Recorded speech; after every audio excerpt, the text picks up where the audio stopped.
গণেশ পুজো কিন্তু ছিল 3 দিন।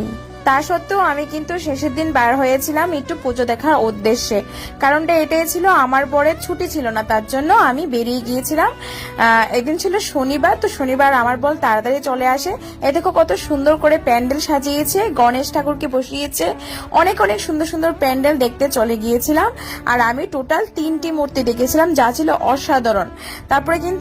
তারপর পুজোর বেরোনোর আরেকটা উদ্দেশ্য ছিল প্রসাদ খাওয়া। আমার কিন্তু পুজোর প্রসাদ খেতে খুবই ভালো লাগে, বিশেষ করে আলুর দম, খিচুড়ি আর যদি পোলাও আর কথাই হয় না।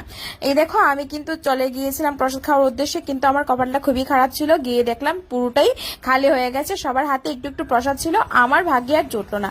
যাই হোক, এখানে গিয়ে কিন্তু আমি সুন্দর সুন্দর 3টি মূর্তি দেখেছিলাম, তার মধ্যে এই মূর্তিটা আমার অসাধারণ লেগেছিল। মা সরস্বতী, তার সাথে গণেশ, দুজনেই জ্ঞানের দেবতা আর জ্ঞানের দেবী। এই প্যান্ডেলটা কিন্তু অসাধারণ ছিল। 3টি মূর্তির মধ্যে এই মূর্তিটা কিন্তু আমার দারুণ লেগেছিল। তোমাদের